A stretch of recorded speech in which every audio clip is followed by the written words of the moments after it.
Hello and welcome to In a Spiritual Sense, where we discuss all things spiritual. From growing your intuition, speaking with spirit guides, diving into past lives, the paranormal, and more, join me, Stacey Piagno, where we work to bridge the gap between science and spirit.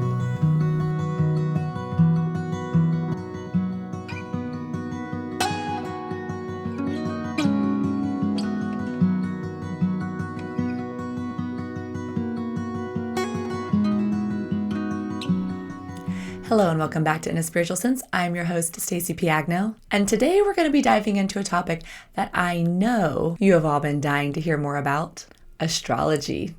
And whether you're an avid listener of the show or you've recently discovered the show, I'm sure astrology is in your wheelhouse of interests because astrology is the DNA of our soul. It's the blueprint of life.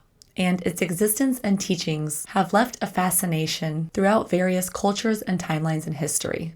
So today we have a very special guest to help us break down the movements of the stars, planet, and zodiac, how it works, what it all means, and some basic components to better help us understand the energy of our world and the energy of ourselves.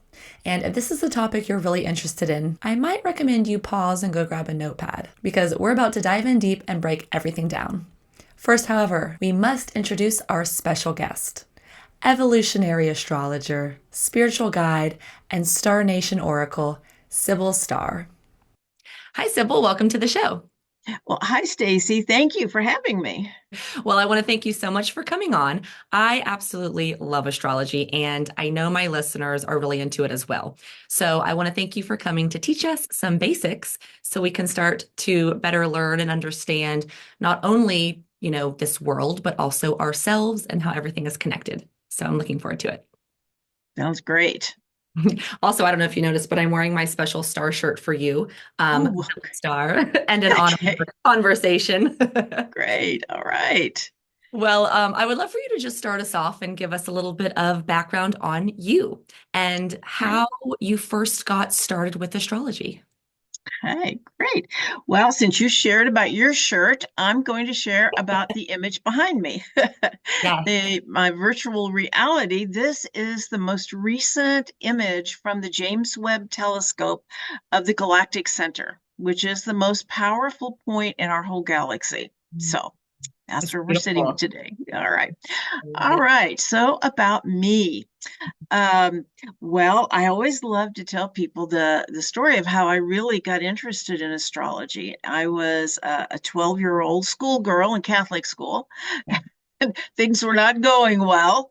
And and I discovered astrology, and it was like, oh my gosh, something that finally makes sense. I just had an innate remembrance that it helped me start to understand myself and the world around me and put some pieces together that just weren't falling into place in Catholic school. Yeah. So, I'm sure for many people, it was wonderful. For me, it was challenging. Yeah. hmm Yeah. And what all do you do with astrology? If we could just give our listeners a quick background, maybe some of your services or classes that you're currently working on.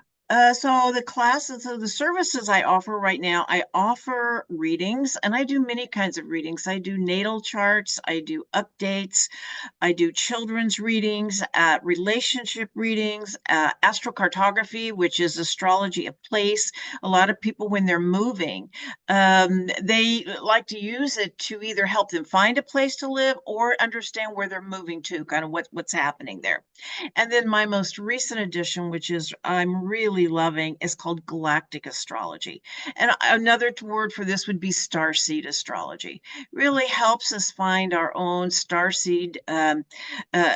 We look at our cosmic DNA that helps us remember who we are, remember deeper levels of who we are. And I feel like as we're moving into the age of Aquarius, that door to our Star Nation relatives is just being opened wide, and they want us to know them, to remember them, and to know they're here to help us with this massive shift that we're making here on Mother Earth. Yeah, I love that because, something we haven't gotten into the galactic side too much other than today on the show, but we're spirits and we have so Mhm, much history that is, I think, lost. And so bringing mhm. that up It's kind of reminds me of when you're talking about getting into astrology. It's like sometimes all you need is a little trigger to kind of Right. initiate a thought or a memory or a feeling. And Mhm. then it's like, for me, that's kind of how I started getting into Mhm. everything is, I read one book and then I heard one thing and then my mind is like, whoa, this seems so familiar. Everything makes sense. So I love that we're going to kind of get into some of that today. Um, so let's get into the history of astrology. I know, when you and I have spoken in the past, we talked a little bit about Eastern versus Western astrology. Let's just kind of dive into how everything is broken down. What is the blueprint or the mechanics, if you will, behind everything?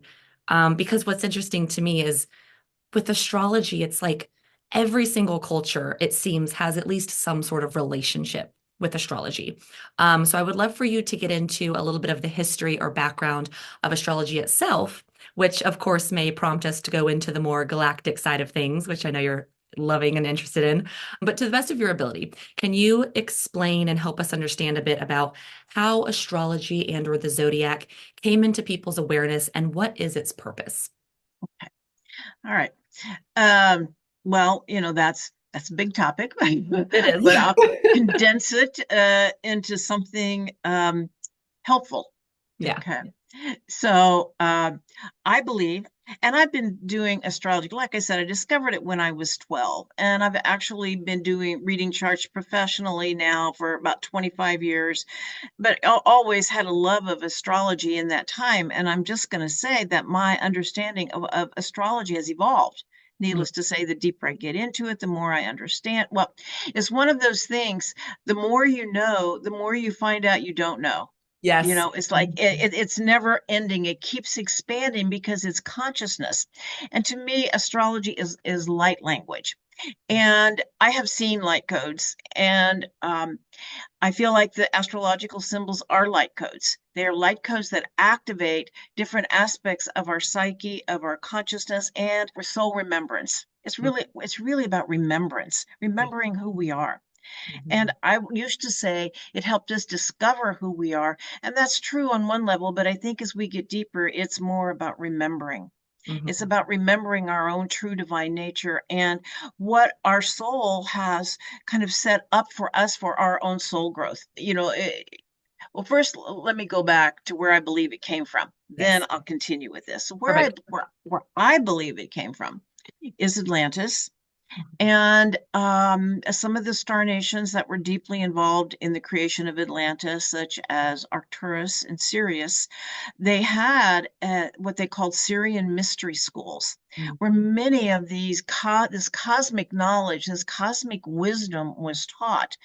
And in Atlantis, these mystery schools from Sirius that were created, like I said, with Arcturus and Sirius, were brought to Atlantis.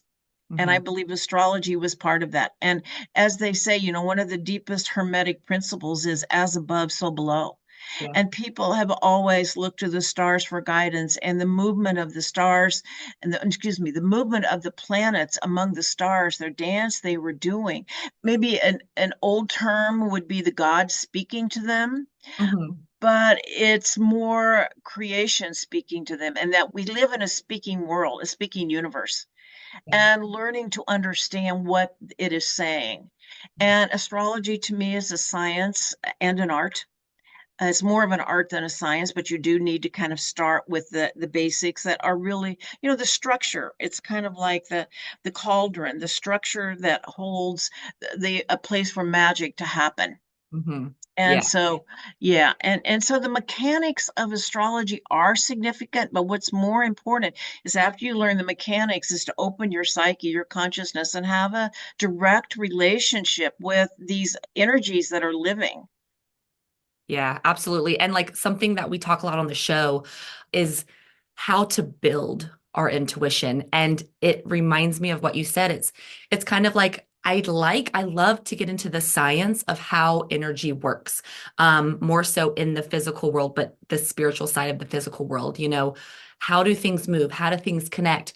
And then, as you mentioned, it's an art form, being able to understand that.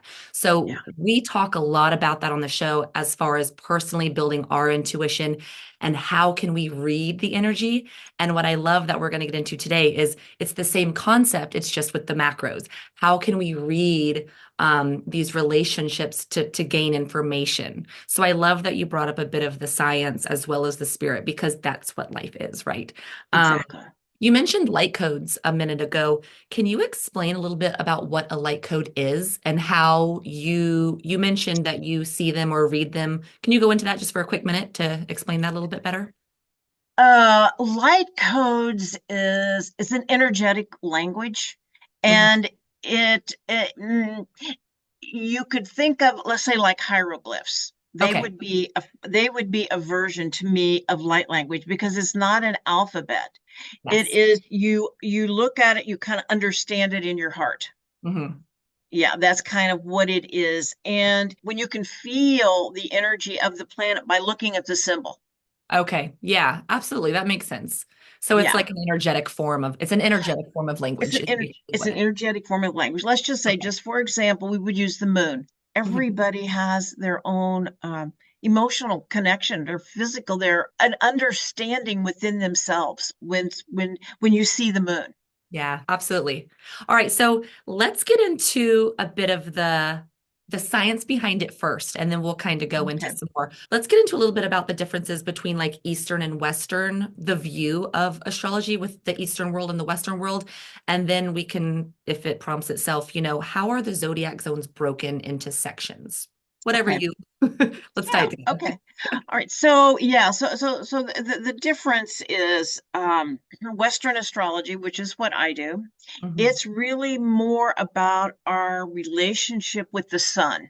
The Okay. sun is our star of consciousness. The sun is our star, and the primary body of consciousness in our solar system, and all of the planets um, orbit around the sun. And it is the consciousness of the sun, the gravitational field of the sun, that keeps all of the planets in orbit to keep our soul, for our solar system to function and remain intact. And it is our relationship with that body of consciousness that is constantly growing and evolving.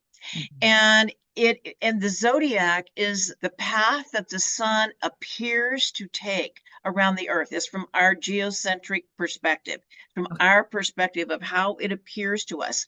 So when the sun is in a certain place, okay, and what that means, and when different planets are in a different place in the sky, what that means in relationship to the sun. Okay. Whereas, it's based on equinoxes and solstices. They're Okay. kind of like the anchors. They're like the anchors because of these different phases. So Vedic astrology or Eastern astrology is more based in the constellations, which the signs don't necessarily always align with the constellations. Okay. It's more about our relationship with the sun. Let's Okay. just say, spring equinox. That is when, new growth, new birth. Hmm. Okay. So, and the energy of that is 0 degrees Aries, the very beginning of the zodiac, the new birth. Whereas in Vedic astrology, um, where the sun would actually be at that moment in time would be in Pisces, not in Aries. Okay. You see, So it because has it to do with our geographical location, which is why exactly. we're going to um, follow different parts and pieces, basically, is what you're saying. Right. And Vedic astrology is very it's very set. It's very through many thousands of years of tradition, Yeah. and they don't utilize the outer planets, Neptune, Pluto, and Uranus, or Chiron, or they stop at Saturn. Okay. So for me, and I'm just going to say, astrology is a tool, and the most important thing is to know that it's the finger that is pointing to the moon. Yeah. But look at the moon, not the finger. And the finger is just the tool. It's showing you how to get there. And Yeah. for each person, what resonates is what is true. It's a window into the universe.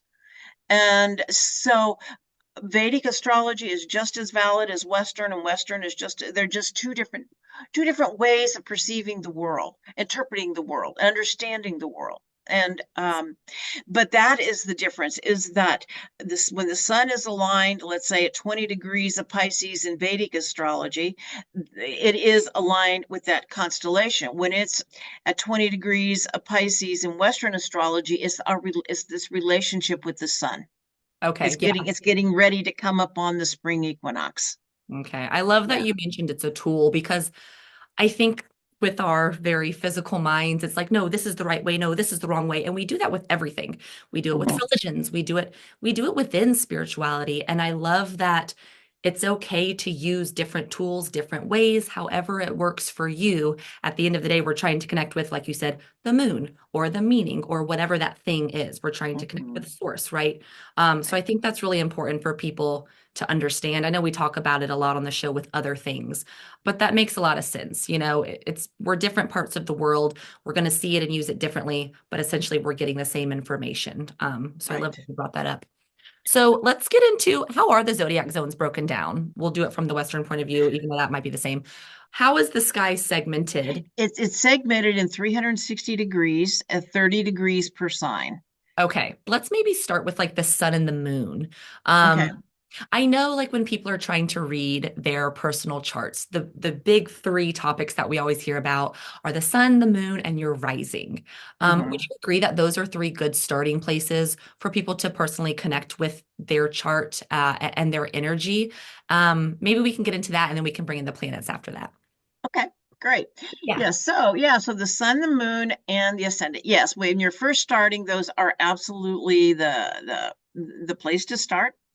And so and the thing to understand is the planets are actually the most important of the whole astrological language, because they're like the noun in the astrological language, what the aspect of your psyche, such as the sun represents, it's more conscious. It represents our sense of self, our ego self, as well as our higher self. Mm, Yeah. And the sun is really what we're growing into, because we're making it conscious, we're making it awareness, the energy we walk in the world with. mm, Okay.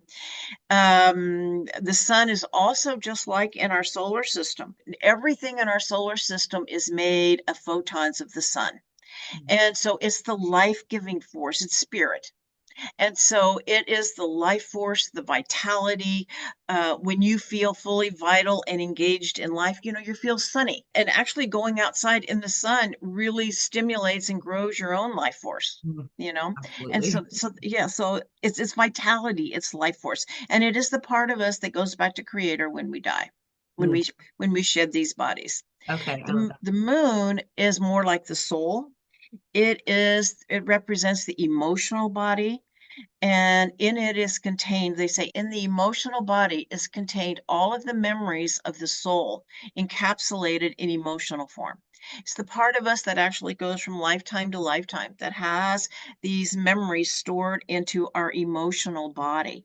And of course, a big piece of our reason for incarnating here is to feel, to open our hearts. It's so much about our emotional body, but it's also where we carry the trauma. And Mm, the moon is very unconscious. It is the unconscious parts of ourselves, and it's irrational. They used to call people who worship the moon lunatics or lunatics, you yeah. know, because they follow the moon, Luna. Mm, And so, yeah, and you think about in a full moon how your emotions, well, they say actually in a full moon, uh, the Mother Earth rises 6 inches to meet her. Our bodies expand. We know how it impacts the tides, the water, and the water represents emotion. The moon is, connected to water. And they say the inside of the moon, inner moon, is water. mm. So, As we are. yeah, as we are, Yeah. absolutely. Mhm. And so it's our more private self. Many people, um our sun interacts with people. Our moon, really, we only show that to those who we are closest to, Mm, because it's really and it's the place too where we're really sensitive and where we can be hurt. It's the most sensitive parts of ourselves. It's our heart. Okay. yes. And the ascendant, or the rising sign, the best way to think of it, it is the sign that was rising in the eastern horizon when you were born, at the moment that you were born. Okay. And it is how it's our interface with the outer world, but it's also our embodiment. The ancients said that the ascendant was the only place in the chart that was you, because that's where heaven and earth met. Ah, I like that. But it is, I feel, because that has to do with your moment of birth. I feel like that's when you take your first breath. That's when Right. you are fully embodied here. And so this is the energy you're meant to embody and walk within the world. Another word that's used is the mask. Now, that doesn't mean that it's a false mask, but let's just say I look at your face. I Hmm. can see your face. I can see you interacting with me. And that's the part of you I see. That's your ascendant. Okay. Right. Right. Yeah. So, Whereas you've got all this going on internally, you've got this energy, you've got these feelings. I don't see all of those, but they're coming through. uh-huh. That's how I see it. Yes. So let's take a pause and I want to know what is your sun, moon, and rising, and then I'll share mine too. Oh, for sure. All right. So I am very Aquarian. I have 5 planets in Aquarius, Okay. including Sun and Moon. Uh-huh. And then I have a Libran ascendant. So Okay, so Aquarius. We've talked a little bit about zodiac in the past, like the differences between the signs. Can you give us a quick description of Aquarius, and especially it being your sun and moon? We can use these for examples for people. I think that would help. So if you're Aquarius sun and moon, that means I'll let you describe it. okay. Well, and often I find people have a harder time describing their own sign. Just kind of Probably see so. them, I'm putting you on the spot here. yeah. But I would say Aquarians are going to see the big picture. They Uh-huh. really get a sense they're often, what is the word? Um, they have foresight. They can often just have an understanding of what is coming, and can be very eccentric. And I would say also a little bit of rebel, dissenting voices, Yeah. contrarians. If you're, it's Aquarians. They like an old cliche. They march to the beat of a different drummer. Oh yeah. Okay, got it. I think my mom has Aquarius in hers. This Yeah. fits her perfectly. So that's your sun and your moon, and your So, rising you mentioned is was Libra. And I want to say one more thing about yes, Aquarius. They yes. say, its ruler is Uranus. And so Aquarius is very much about learning to be here without the approval of others. Mm. How to be true to yourself, to thine own self be true no matter what. Whereas then I also have a Libran ascendant, which is very much about people pleasing and wanting people to, Ah, so you it's gotta work on walking that. that path of kind of being a peaceful rebel, Okay. or what would be a pleasant, A pleasant rebel. I right? love it. And I have to admit, I have some things in my chart, and it really just shows up that I've kind of been able to walk my own path, my own life, and I just kind of don't disturb other people a whole lot There unless you I'm go. really passionate about something, and then I do, I you love know. Yeah. Yeah. So my son is Pisces, which Oh. that's like a straight description of me. I'm very creative. I'm an artist. Maybe it's not that it's my moon, but I mean, I do a lot of dream work. I know Pisces are like Mm. dreamers, we're up in the sky. Yeah. That's absolutely me. Um, Right. so I have Pisces sun. My moon is Sagittarius, Oh, which wow. I mean, I've read about Sagittarius. What would be your description of Sagittarius a is like the Sagittarius? seeker, the explorer. I mean, they're kind of always, a traveler, whether it's around the world or in the mind, but it's that Oh yeah, seeking the truth. I The love it. yeah, Mm, yeah, yeah. which is also very, relevant to my life and the podcast and everything. And then my rising is a Taurus. So Oh, practical, grounded, yes, but the uh-huh. opposites to each sign. Yeah, yeah. Big nature girl. Is that all? Uh-huh. Yeah, Yeah. great. So Yeah. cool, fun. Yeah. Okay, so let's get into the planets. You Okay. mentioned that the planets give us the best description of us, of our psyche. Yeah. Um, maybe, I mean, you lead the conversation. I'm happy to do that. All right. So we've gone through the sun, the moon, and the ascendant. We've got Mercury. He's god of the mind. It's about communication, speaking, talking, learning, teaching, all the different ways that we use our mind. And the thing about Mercury and the mind is, they say the mind is amoral, meaning it's not good or bad, it's how it is used. Mm. You know, Powerful.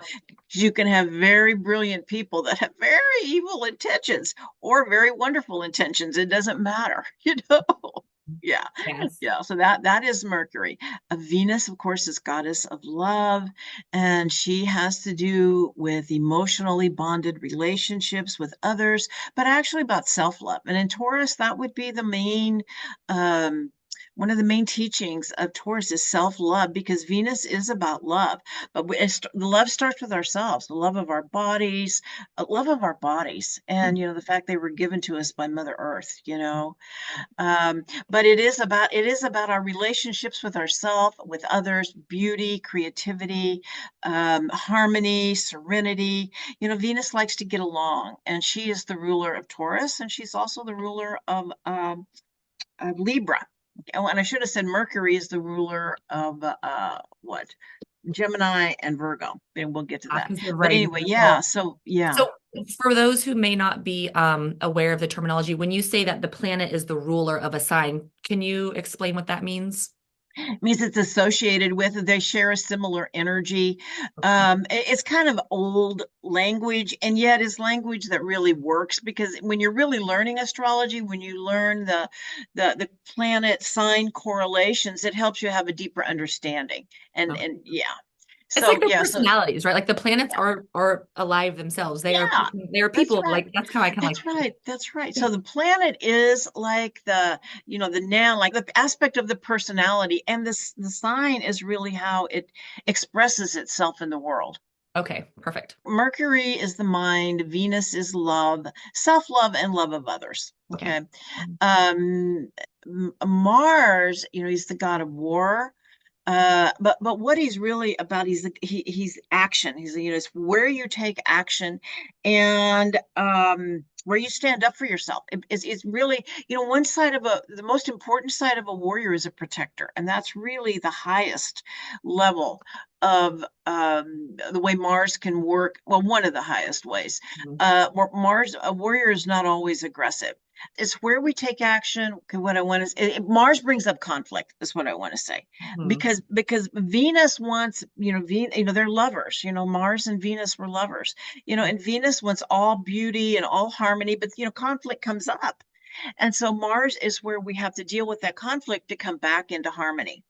Right. So would you Because we say get that into Mars is a good teacher for us because conflict Mars is a teachers? good teacher for us, but Mars is the planetary energy that is the most difficult to manage, Okay. because it can be hot-headed, aggressive. So it's how to work that energy in a way that where we can express it in a way that is healthy, and it's one of the most difficult to do. Yeah. Okay. Got We it. all have Mars. Yeah, we all have, Mars part of our consciousness. Some of us are more Martian than others, but Ah. and it rules Aries. Okay. Yeah. Okay, right, Aries, that makes sense. The Yeah. ram. Yeah. All Yeah. right, great. So Mercury, Venus, Mars. And next is Jupiter. Okay. Okay. And Jupiter is the great benefic. They say that on Jupiter that there is a very highly advanced civilization, that high frequency civilization. And Jupiter is, but astrologically, Jupiter is called the Great Benefic. He brings blessings. He's like Santa Claus, and also referred to as our guardian angel. Wherever we see Jupiter in our chart is our guardian angel. Ooh, okay. I mean, there's a few, one of the ways Jupiter could be challenging is being overexpanded, overextended, doing too much. But wherever you see Jupiter is where you have a place of beauty in your chart. That's Mm. been my experience. Yeah. I love that. But he brings opportunity, opens doors, um, but he also closes doors. It's kind of like sometimes, like I remember having a Jupiter return when I first started teaching us, not teaching, when I first started learning astrology, and I didn't know much about it. And somebody looked at my chart and said, "Oh my God, you had a Jupiter return on Tuesday. What happened?" And I said, "Well, I got fired." You Oh, know? ooh. And I realized I got fired from a job I hated. It's just that I was too scared to quit it, but I hated every minute I was there, you know? The So, blessing in yeah, disguise. it's a blessing. Yeah, and sometimes Jupiter's blessings come kind of in disguise. You don't realize it at the moment, but further down the line, you can really see what a gift Jupiter had brought you. Yeah, that's such a good description for like life and our spirit guides and team. We've talked in the past about when we have these things that we deem to be crises, well, it's my opinion, life is always working for us. So if we have that, it's because Absolutely. we didn't take the step ourselves. So now, life's kicking us Mhm. into gear so that it can help Right. us. So, okay. Absolutely. All right, now we go into Saturn, who's just the opposite, and we all have Saturn and we all have and Saturn he is the challenge. He is the hard taskmaster. He is like the father figure. It's like, the moon and Saturn, rule opposite signs. The moon rules Cancer, so much about our heart and the mother and love and unconditional love. Saturn is in Capricorn of the father. And it's Okay. like, I love you. You're 21, get out and get a job. It's it's but Saturn comes along, there are big teachings, but they're always teachings that if you can meet the challenge, you will be really proud of yourself. It's like climbing a mountain. When you get to the top, how that sense of achievement and accomplishment, how that grows you, how that matures you, how that strengthens you. Yeah. And yet they're hard. And in the middle of them, it's like, damn, what's going on? Yeah. But it's like, and Saturn's active in your chart. He plays Mother May I, two steps forward and one step back. And to Mhm. just know this is where it is, slow down, listen, pay attention to what you're doing. And it's also a reality check. Because Saturn rules our 3D reality. Okay. Although Saturn is transiting in Pisces right now, and that tells me our 3D reality is shifting. What Mm, we call consensus reality is shifting. okay. Yeah, but Saturn rules 3D reality as well as consensus reality. What we all agree upon is true. They also call Saturn the cosmic paycheck. You get exactly what you put in. He's Ah, known as the Lord of Karma. okay. Whatever, as you sow, so shall you reap. That is Saturn. Yes. Okay. And Yeah. that's the good news Got and the bad news. Okay. Yeah. it. All right. Uranus is next. And Uranus is one of the outer planets. I should have said Jupiter and Saturn are called social planets. The first, Sun, Moon, Mercury, Venus, and Mars are personal planets or inner planets. Jupiter and Saturn are social planets. Now we're in what's called the transpersonal or outer planets, and they've just recently been discovered. Although it's very clear the ancients knew they were there. Okay. We just didn't. We forgot because we we Right. we we went really into the dark ages, or dark. We're coming out into the golden age. Mm, Anyway, so we're starting to remember. And Uranus is the ruler of Aquarius, and Uranus is the maverick, is the rebel. He's the awakener. He is the one. The sun is actually our own genius, whereas Uranus is the awakener of that genius. okay. That Yeah, and he's like lightning striking. It's like sudden downloads, sudden aha moments. He's the rule breaker.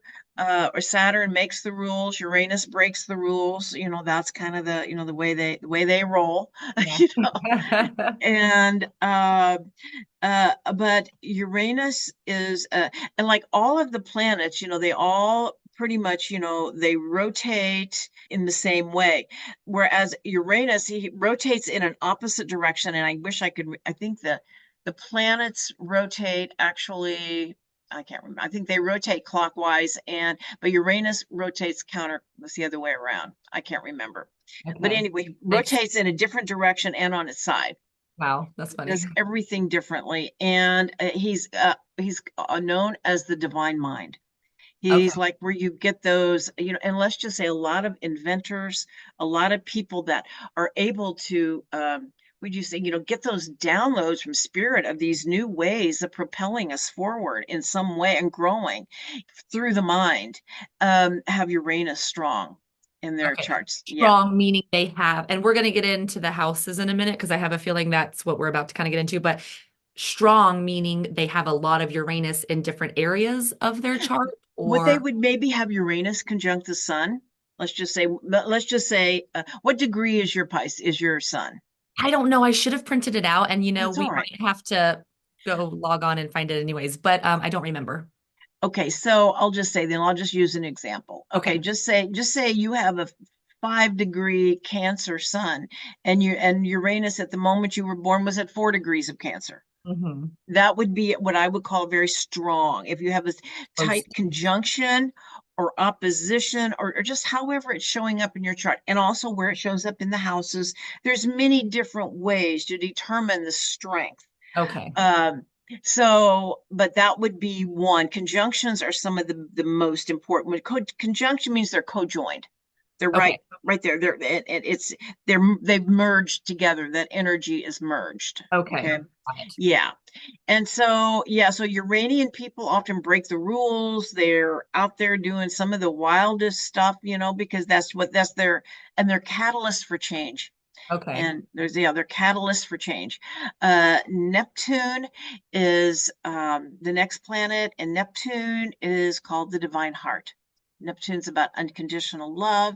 It's about that place where we remember that we're part of something greater than ourselves. That it's our transcendent self, our connection to source.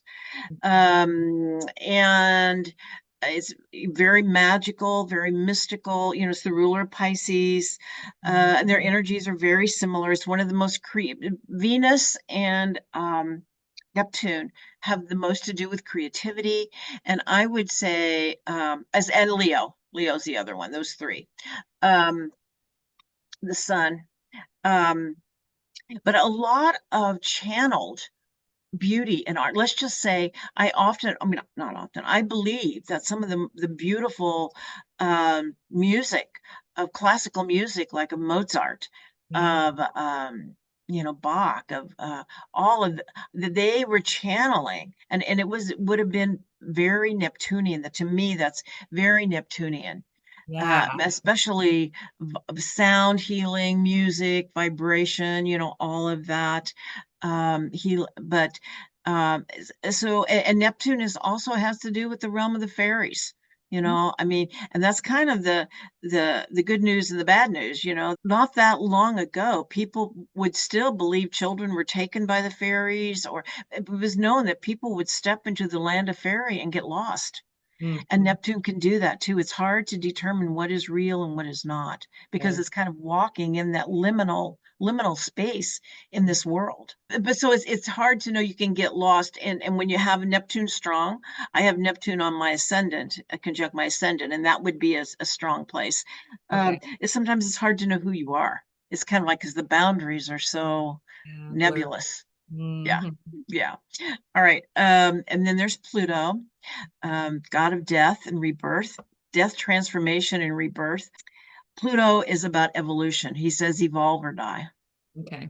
Okay. Yeah, and he's god of the underworld. And the thing is, he takes us deep into our unconscious, where a lot of treasures are. And where a lot of energy is utilized. We always say a good example is, a child who thinks there's a dragon or a monster under the bed, and can't sleep, because he's so worried about that monster. But then, somebody comes in with a light and shows him what he thinks is a monster is just his teddy bear or something. So it's about loving and embracing our shadow. Pluto brings up our shadow, and this is actually where our growth comes from, is the healing of It's about becoming whole again. Pluto makes us whole again, but it's about the shamanic process of going deep within ourselves. It's the inner journey.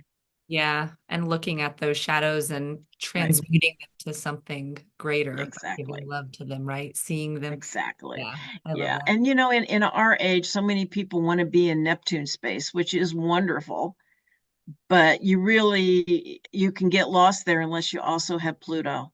That really takes you Mhm. into your own emotional body. It's about deep emotional healing. It's healing the trauma, Right. healing the trauma, and it has to do with soul. And as we do, we become self-empowered because we're no longer making choices from a place of trauma, but from a place of empowerment. Mhm. Yeah, so it's the balancer. Yeah. When planets like are coming closer and moving farther, like help me with that terminology. Does the term retrograde mean the planet is moving farther from you? No, what it means is I'll explain what Yeah, retrograde means. I mean, that one would think that would be a good logical way to look at it. that was a good guess. And yeah, but what they actually mean is another logical way, just a different perspective. Okay, so the example I like to give is when you're driving along, you're driving and there's a train, you're both going the same speed. So you're kind of moving together. At some point, the train starts slowing down. Say it's coming to a stop. It starts to slow down. So it looks like it's moving backwards and you're still going the same speed. The train is not moving backwards, it's just going slower. Okay. Okay. And so that's what happens with planets. They appear to be moving backwards, but they are not. Okay. And so, what that actually means is time to slow down, is time to reassess, reevaluate. Uh, uh, there's something that wants some attention, and especially with the planet that is retrograde. And the ones that are most important are when Mercury, Venus, and Mars goes retrograde. Okay. And when Mercury goes retrograde, is telling us we've gotten ahead of ourselves. We Okay. need to slow down. There may be unfinished projects that need to be dealt with. Something needs to be redone, relooked at, reassessed. Yeah. Mercury goes retrograde for 3 weeks, 3 times a year, Okay. like clockwork. Yeah. And I know, I think it's important for people to understand that is that it's a time to slow down and look at something and work with it and acknowledge it because like the memes and the consensus is like, oh, here we go, Mercury retrograde and shit's about to hit the fan, but it's like no, it doesn't have to. It's only going to hit Hmm. the fan if you're not taking the time to work with it. So I think Exactly. that's something really important. I might have said that once in the past, but it's supposed to help us grow and bring up the things that we need to work with. Because, when things are brought up, let's face them, deal with them so that we kind of declutter, Mhm. Um, Exactly. that's Hmm. kind of Right. something. And it's kind of like if we've just been out there in the world doing this, doing that, doing this, and our house is just kind of like falling apart, because we're so busy, or Yeah, you have taxes to do, or you have something, there's something wants your yeah, attention. It's like yeah. slow And down, see what it is. yes, and things always move. They go up and down and up and down, and Yeah. it's like okay, in and Yeah. out, in and out. Let's take time. Let's go fast whenever, or not fast, but let's be Yeah. productive. But then let's slow down, be Yeah. productive. So yeah, okay, the natural rhythm of life. Right, the natural rhythm. And I do want to speak to also Venus Yes. retrograde because Okay. that's about relationship. That really brings in the reevaluation of our relationships. And if you're born with Venus retrograde really asks you to go against the norm as far as beauty standards, what we consider valuable, to Ah, find your own self-worth. How often does Venus go in retrograde? Venus goes retrograde. She goes retrograde the least, and she goes retrograde. What is it? It's for 6 weeks at a time, every 18 months. Okay. Okay. And Mars is getting ready to go retrograde, and it's going to be a huge retrograde. Okay. And because of, anyway, so Mars is our direct motion in life. It's our forward motion. It's yes, where you're putting your energy forward. And then so when Mars goes retrograde, it's about reassessing your direction in life, your motivations, where are you going, what are you doing?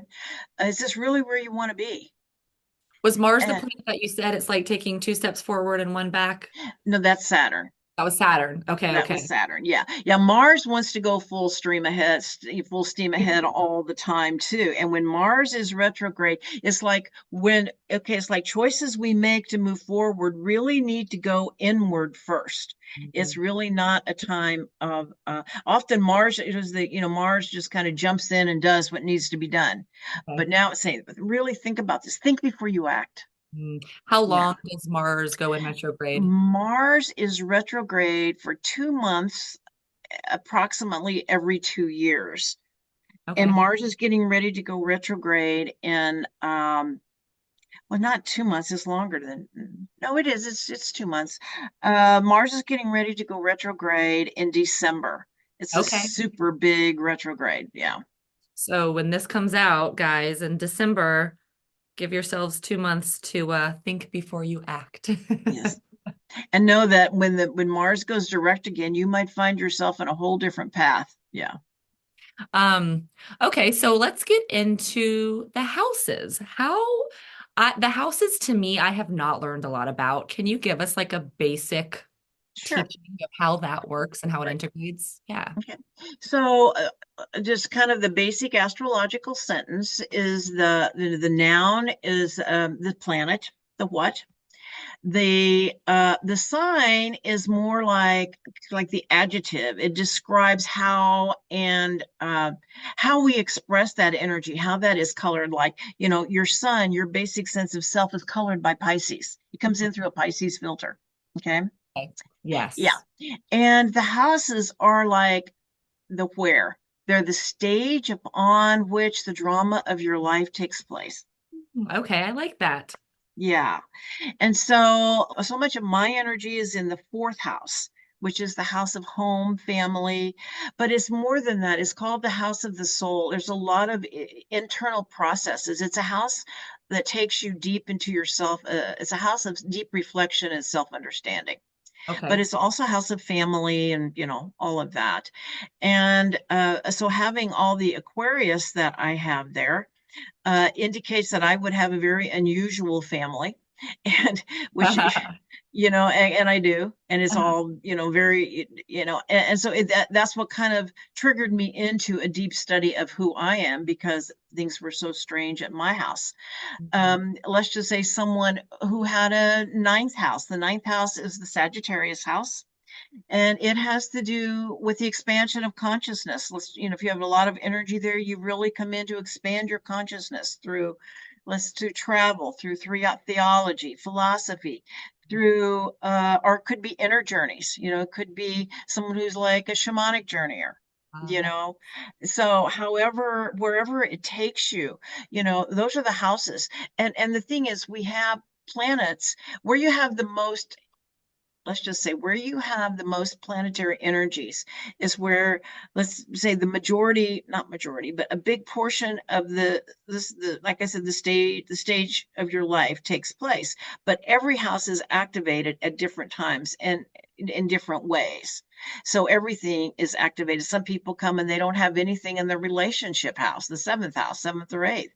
And they say, um, of course people have relationships. It just may not be the most important thing in their lives. It may be their career is actually where their sole purpose is really their, what they came to do, and Yeah. be there where they're, yeah. That's what their focus is for that That's life. what, right. That's where Perfect. their focus is. That doesn't mean they're not going to have relationship. They Yeah. are.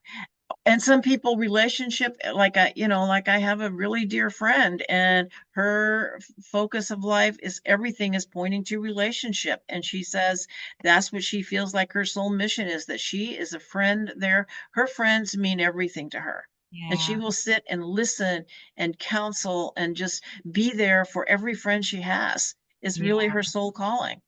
I love it. Yeah. I have my chart. I pulled it up. Yeah. I might ask you a couple specific questions and we can use them for examples.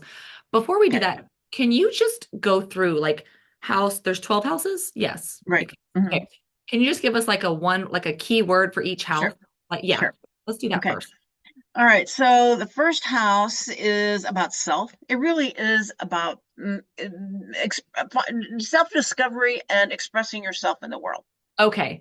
Do the houses start in correlate? Do they have to do with where you're like, so when you're born, does your house start at a degree?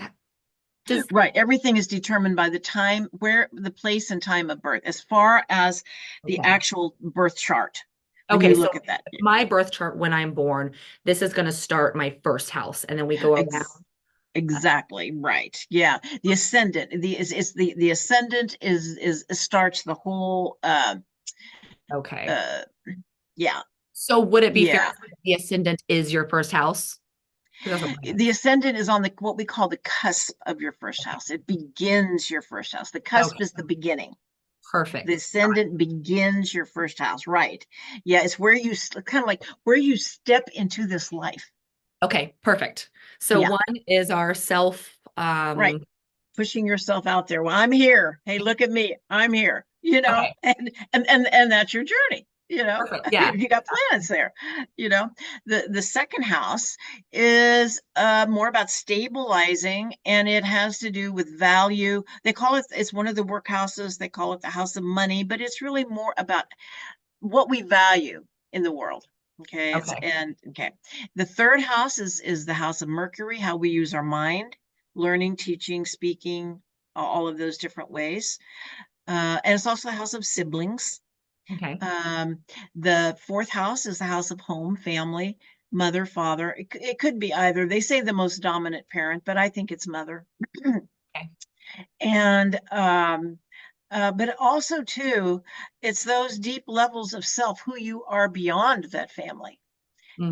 Well, okay, I kind of missed a layer there. It's also ancestral. It's Okay. family, Okay.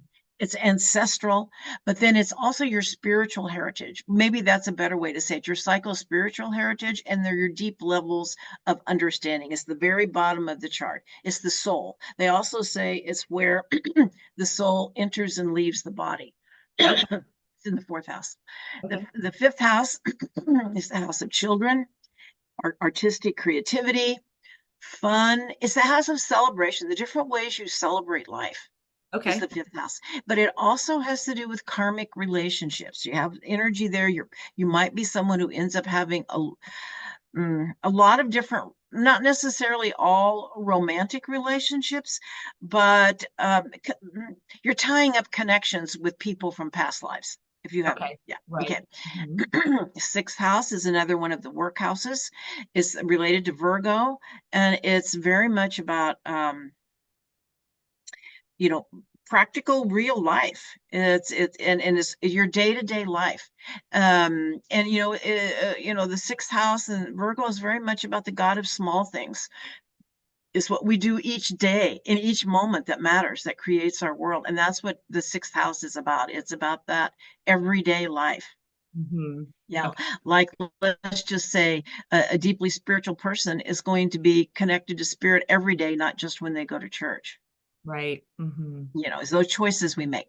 All Okay. right, the seventh house is called is the house of relationship, is the house of other, whereas it's opposite the first. The first is house of self. The seventh is other. It's where we first discover the other, and it's called the house of marriage. But it's really more about, I believe, friendship, connection, all our one-to-one relationships. It's the house of therapy, where we have a one-to-one relationship when we're working as a counselor. It's our business partners, our romantic partners, our friends, all the ways we have relations with people. Okay. Okay. Hmm. Um, you could say, that Native American, that American Indian term, mitakuye all my relations. Mm, No, okay. that would be that house. Okay. And Libra as well. The eighth house is the house of Scorpio and Pluto. This is about the deep unconscious. Um, my teacher used to call this the house of sex, death, and the occult. Okay. They're all there. Yeah. But it really takes you into emotional vulnerability, and it makes you it takes you into a place of deep emotional vulnerability. Mm, Yeah. Okay, into your unconscious. The ninth house is the Sagittarius house, the expansion of consciousness, all the different ways that we do that and grow that way. And religion falls into there, as well as philosophy and, like I said, inner journey, outer journey. What's that? A different experiencing different cultures. Uh-huh. Okay. The seeker, yeah, the seeker of truth. The 10th house is our soul mission, our calling in life. Um, and if you don't have planets there, you would look to the sign on the cusp and the degree, because you may have a star there. Often there's fixed stars that really give us a lot of good information. But it's our vocation or avocation. Some could say our career, because it's the most public place, but it's not always necessarily our career. It's where we are more in the public eye. It's the most public, whereas the opposite house, the fourth house, is our most private space. It's the house of the moon and our inner world, whereas the 10th house is really our outer world and community, and the larger community, not so much a smaller community, but we would say like your city, your town, your country, all of those kind of things would fall there. The 11th house is called the House of New World Servers. It is connecting with like-minded souls, like where you encountered me through the Center for Sacred Studies. That would be an 11th house entity. Okay. Yeah, yeah, of where you connect with like-minded souls, but it's also the collective consciousness. It's how those who've come to impact and grow the collective consciousness. Okay. Whereas the 12th house, as we go into there, that's more the collective unconscious. That's the Pisces Neptune house. That is the house of where we connect with the realm of the invisible, of spirits. In ancient times, it was called the house of self-undoing, because there's a lot of subconscious material there. And there's a lot of karma there too, as well. It's, it's, you know, I just, as we went through the pandemic, I came to an awareness of how to interact with people, because I have, where I want to go with this is that what I came to learn was that I did not know people's karma, their soul history, their soul contracts, what they've come to do in this lifetime, and to learn to respect other people's opinions and choices, not so much their opinions, but their choices, because Right. I did not know. I didn't know any of that stuff, and that's where the 12th house, that's what it holds. It holds the Akashic records of our soul, and all those different aspects of spirit. Okay. And so with the houses, um, I would say most often we have a planet in most of our houses, if not all. And then we have the sign also in our houses. And correct me if I'm wrong, is there a relationship between the planet in your house or the sign in your house? How does that make sense? How do those things like dance together? How do they dance together? Okay, how they dance together? Okay. All right, you give me an example. Okay. I'm just going to randomly say one. So let's talk about house 9. That you mentioned was your expansion, your consciousness. So for me, I have Neptune, Uranus. Neptune and Uranus are my planets in house 9, and it's Capricorn. Oh, of course. Yeah, you're that generation. All right. Well, of course you would be. That's absolutely the expansion of consciousness. Okay. And Neptune is about connecting with the divine heart, the love of the great mother. Love of the universe. And okay, it is the combination of science and spirituality. Neptune and because Uranus is very connected to the science of the quantum field, Which I whereas, am. yes, which Neptune is very much connected to the experience of the Uh, quantum field. I love this. Literally, like the tagline for my show is like blending science and spirit. Just There you go. There you go. And in Capricorn, is really kind of grounding it, bringing it into this reality in a way that can be used.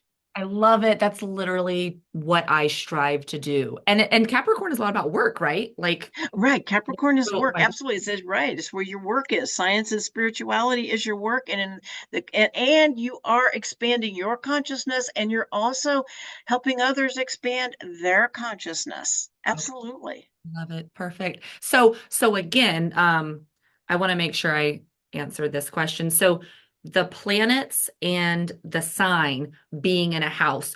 I think you said earlier the planets are like, help me find my words. The planet is more the what. We would say, Okay. yeah, yeah, the I am. Think of the Okay. I am. That is the planet. Okay. Okay. And say, Uranus is, uh, I am the divine mind. Um, this would be talking about yourself, the Okay. I am the divine mind who expresses itself in a very practical way, Capricorn, or in my work, in the area of the expansion of consciousness. Okay. Mhm. Neptune would be the I am the divine heart. I am unconditional love, expressing myself in practical ways, helping with the expansion of consciousness. Okay, So, cool. so Let me when give you when you you think another. of a planet, just think of I am, because I it's am. the noun. It is the noun. Yeah, It I is love the that way of thinking. yeah, Okay, the noun. yeah. All right, I'm just gonna jump to another one for examples. And of course, it's fun. I want to know about Yeah, myself. sure. Of course it is. That's what Okay. astrology is all. That's why people get into it, Yeah, Stacy. of To course. understand themselves. Yeah. Okay. Let's see. So you mentioned eight. The house eight was like Yeah. the deep unconscious. My moon Mhm. is in house eight. In Sagittarius. Sagittarius. Okay, so yeah, so you're exploring your deep unconscious this lifetime. You are an explorer of the inner realms. Yeah. So on one hand, you've got the outer realms, and the other, the moon in the eighth house, gives you that so like I was saying, many people, let's just say if you just had the ninth house, that could be some spiritual bypass. It would be wonderful. It's great exploring out there, but Mhm. that eighth house in the moon there is going to bring you inside. Okay. So Yeah. it's like it's the psycho spiritual growth. You're expanding, and Sagittarius rules the ninth house. So once again, it's the expansion of consciousness through the exploration of your own inner world, your own unconscious. This is the house of the shaman, and I would say this is a very shamanistic aspect. A Sagittarian moon in the eighth house. Okay. Yeah, I have a lot of I just recently shared on an episode, like I've mentioned to you, I do a lot of dream work and I've gotten to a point, it's a little absurd. I file away my dreams and I learn from them. And yeah. I've started to have a couple of like the why I just Uh, had a brain Lucid fart. dreaming. Lucid dreaming. Yes, thank you. Mhm. And one most recently I The forget, I under. just mentioned it on an episode, but I had this huge night of lucid dreaming, and I have a Mm, guide who I work with who is very much a shamanistic personality, if you will. mhm, She took me in my dream. I got deep down in like Amazonian vibes, and I was deep down and I had met a medium in real life and she was sharing with me, oh yeah, she was showing me the underworld and I work a lot with the subconscious and dreams. And so it mhm. makes a lot of sense. I Yeah. love learning and kind of getting into that space. I'm still learning, very much a student. Yeah, Um, well, Neptune, indicates dreams as well, and Neptune and Pisces. So yeah, so the dreaming would absolutely be a part of it. Yeah, it's very interesting. it is interesting. I love Yeah, this. yeah. Oh, great. Okay, well, I'll stop there because I could keep asking you questions about me all day, and I'm sure one thing I would love, okay, I would love, the listeners I know are probably tired of hearing about me. Is there a way that either you have already looked into or we could get a little bit of a grasp on the energy for this new year ahead of us? Okay. 2025. Have you done research? Can we do it Oh now? yeah. I do, I do videos, and I do this, every year. I do a an update, on what's happening in Okay. the coming year.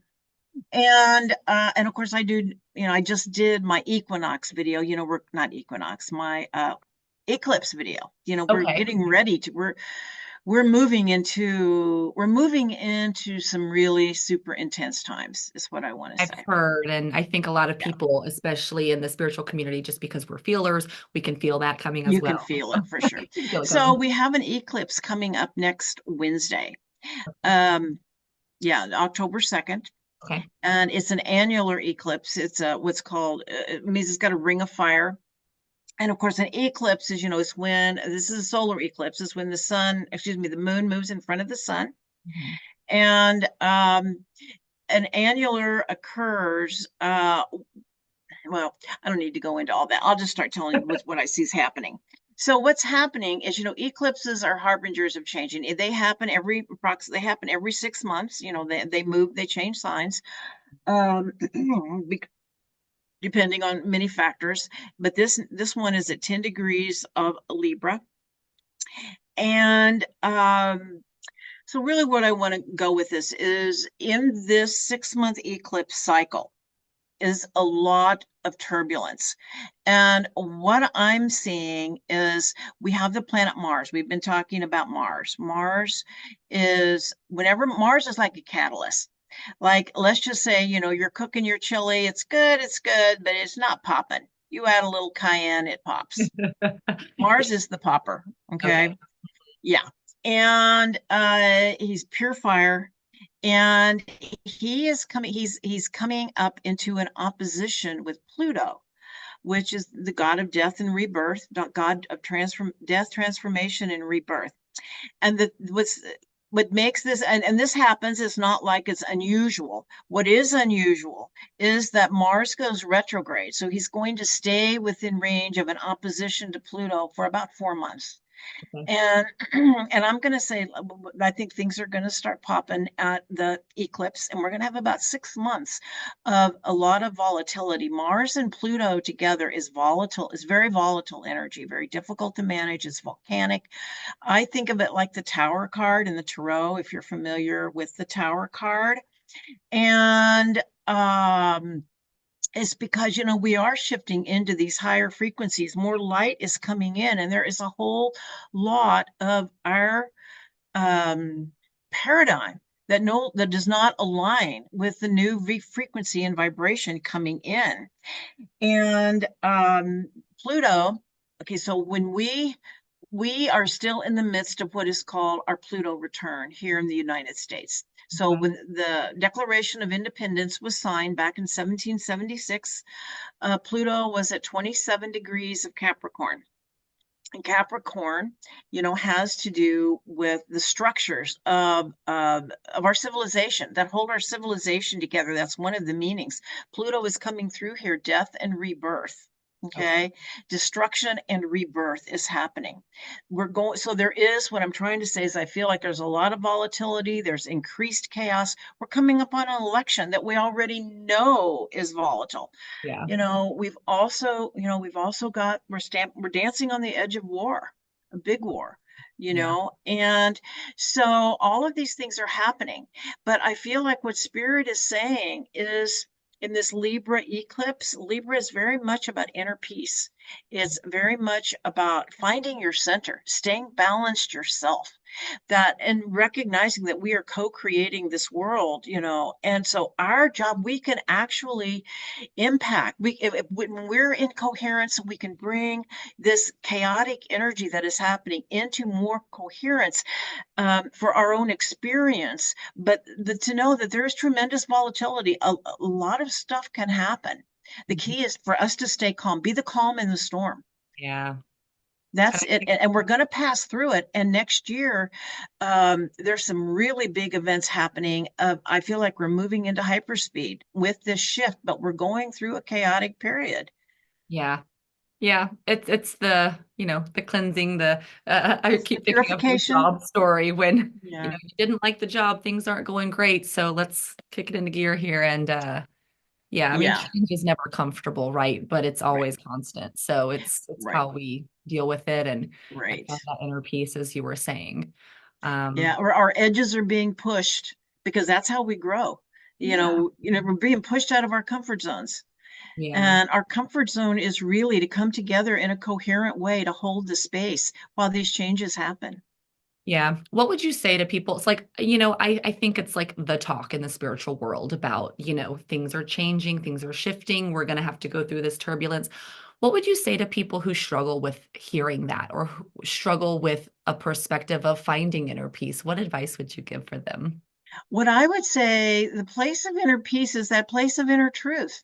It's like, you know what's true for you. Yeah. When you are the outer world is a reflection of our inner world. It just simply is. And the more we can live within our own truth, that's what it's really about, from our hearts and from our truth. And to also know, I feel like this Libra eclipse is because the energy lasts 6 months, and there's many planets in Libra. It's about our communication.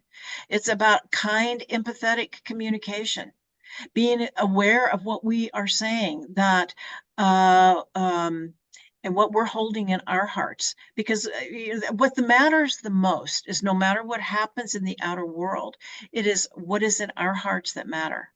Yeah. I That's love, really the truth. yeah. Like, yeah, some terrible thing may be happening over there, but be kind to your neighbor. Say, and just learn how to say hard things in a kind way. They can be said that way. Yeah, To not be absolutely. just reactive. I think it's about communication. We're not powerless. It's where we claim our power, and our power, I believe, is in living from our hearts and how we communicate with each. It's healing the divide. It's healing the divide, coming into wholeness, Hmm. and Yeah. remembering, and to know too that we've got help. We're not doing this alone. We really do. Our Star Nation relatives, our angels, our guides, they're all here to help us make this shift, and don't hesitate to ask for help. That's why they're here. And I feel like that's why these doors are so opening with our Star Nation relatives. There's been a quarantine. We used to have tremendous contact with our our our relatives from other star systems that have been very involved in the evolution of Mother Earth since it began here, Yeah. since life began here. And that door is opening again. Mm. And so, ask for help, I because we're gonna get through it. Yeah, I agree. Thank you for sharing that. I think that's a great perspective to take as well. And I think it's needed, right? We need to keep inspiring Yeah, each other and helping. yeah, exactly. Exactly. Yeah. All right, Sybil. Well, that's kind of everything I had on my list. Is there anything else you would like to bring up or any final notes about astrology in general? Oh, about astrology. I think it's a tool to help. It's a tool for the Aquarian age. I think it's a science, art and a science that is really, I don't want to say coming into its own, but I think people recognize the truth and validity of it. Yeah. As above, so below. And these ancient teachings are all coming back and this ancient knowledge and this ancient wisdom. This is part of the light that is coming in to help us remember, is trust the process. The light is coming in. It is showing us the way. We just have to follow it. Yeah. Beautiful. Sybil, how can people find you and connect with you? Well, I have a website at sibylstar.com, or you can contact me. An email is sybil@sibylstar.com. And I also have a YouTube channel. I have lots of videos. And if you go to my website, I have lots of offerings.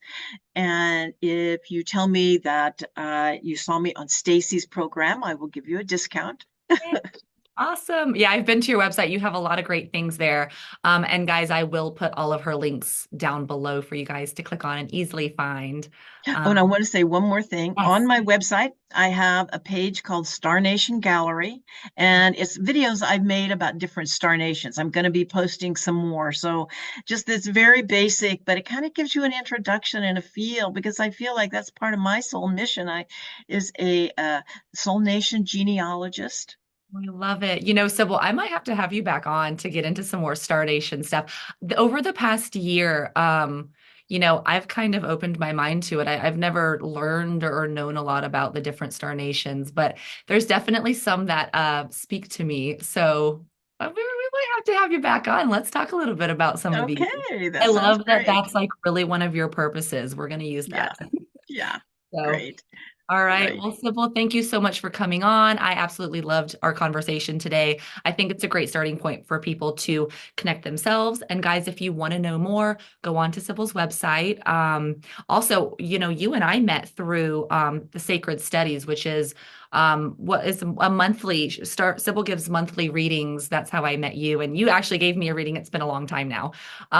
But she offers lots of great things, guys. So go check. Oh, I forgot. I have a class. I have two classes. I have the Yay, tell mothership us. class for the Center for Sacred Studies, and then I have a class at the first Thursday of every month. Is called Star Talk, and we talk about all of the energies coming up for that month, and I give a mini reading. Yes, it's awesome. I've attended those. I can tell Yeah, you personally, they're really great. They're fun. So right. awesome. Well, thank you so much for coming on, Sybil. I had a great time talking to you, and I look forward to chatting some more. Sounds great. And thank you so much. Thank you so much, Stacy. I totally enjoyed it myself. So it's great So fun. thank you, guys. Well, guys, if you liked this episode, I hope that you use it to inspire those around you. And I will see you next time on In a Spiritual Sense. For those looking to connect further, please feel free to send emails to info@inaspiritualsense.com or hit me up on Instagram, where you can find weekly inspiration and updates. I look forward to connecting with you.